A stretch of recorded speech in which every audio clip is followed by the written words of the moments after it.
बड़ी खबर का जो संसद से आ रही है, पिछले 20 दिनों से संसद में हंगामा जारी है। 12 सांसदों के निलंबन पर संसद में लगातार हंगामा हो रहा है।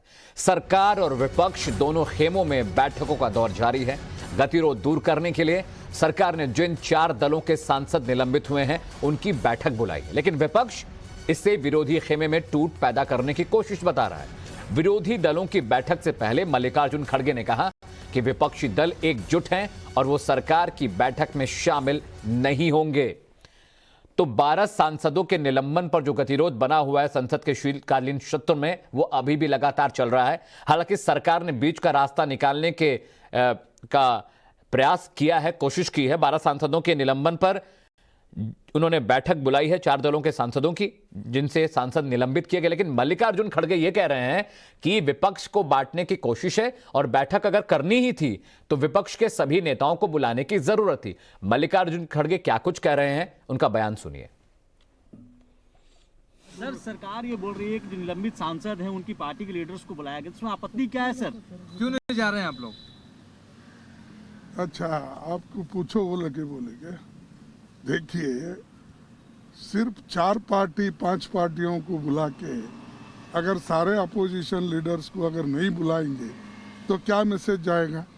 जो लोग 15-16 पार्टी के लोग हमारे साथ खड़े हुए हैं और जिन पार्टी के लोग सस्पेंड नहीं हुए हैं वो भी हमारे साथ है, तो हमारे अपोजिशन पार्टी को यूनिटी तोड़ने के लिए, हमको डिवाइड करने के लिए एक साजिश है और इस साजिश में हम कैसा शामिल हो सकते हैं?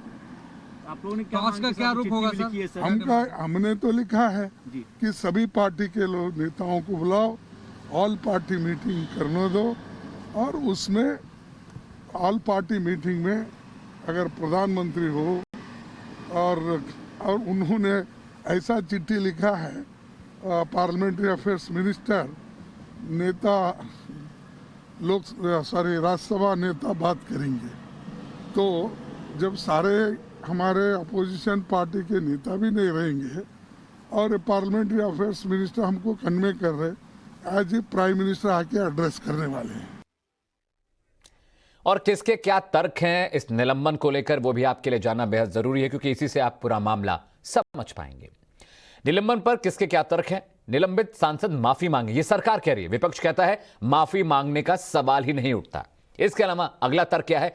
हंगामा करने पर कार्रवाई हुई, ये बात सरकार कह रही है, लेकिन विपक्ष कह रहा है कि हमें बोलने की आजादी नहीं मिल रही है, बोलने की आजादी पर यह हमला है।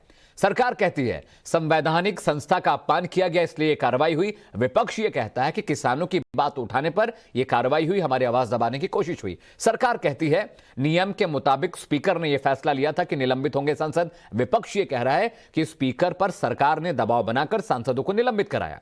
इसके अलावा सदन की गरिमा के उल्लंघन पर एक्शन हुआ, यह तर्क सरकार दे रही है। विपक्ष कह रहा है कि विपक्ष की आवाज को दबाने की कोशिश है, इसलिए निलंबन किया गया। तो आपने ये तर्क देख लिया कि पक्ष और विपक्ष क्या कह रहे हैं, राज्यसभा के सांसद निलंबित क्यों हुए। इस खबर की हर बारीकी और हर पहलू को समझाने के लिए मेरे सहयोगी रविकांत मेरे साथ जुड़ रहे हैं सीधे संसद के पास से। रविकांत, सरकार कहती है कि बीच बचाव का रास्ता निकालते हैं, गतिरोध दूर करते हैं। मल्लिकार्जुन खड़गे कहते हैं ये बहुत बड़ी साजिश है विपक्ष को बांटने की।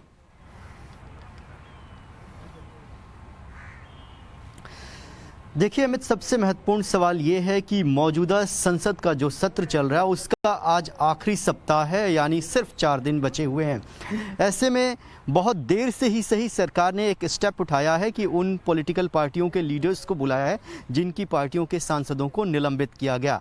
अब ऐसे में सरकार उनसे क्या बातचीत करती, उसका क्या मसौदा था, क्या बीच का कोई रास्ता निकलता, उससे पहले ही विपक्ष ने इस मीटिंग का बायकॉट कर दिया और मल्लिकार्जुन खड़गे ने कहा कि हम इस बैठक में हिस्सा इसलिए नहीं लेंगे क्योंकि ऑपोजिशन की यूनिटी को तोड़ने का प्रयास सरकार के द्वारा किया जा रहा है।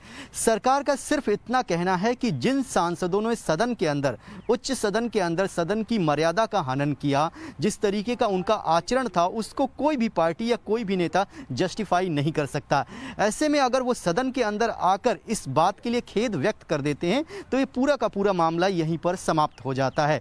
सिर्फ इतना है कि सदन की गरिमा को बनाए रखने के लिए खेद व्यक्त करना सदन के सामने जरूरी है, ये सरकार का पक्ष था।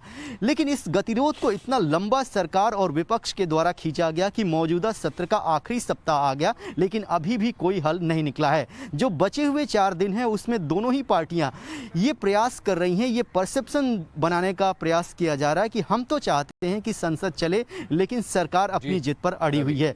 लेकिन सरकार ये मैसेज देना चाहती है कि सदन की गरिमा को मेंटेन करना भी बहुत जरूरी है, इसलिए इन सांसदों को माफी मांगना चाहिए और उसी लिहाज से ये बैठक बुलाई गई थी। ठीक है रवि, आप साथ रहिएगा। हालांकि सरकार पहले भी कोशिश कर सकती थी अगर गतिरोध खत्म करने की मंशा थी। अगली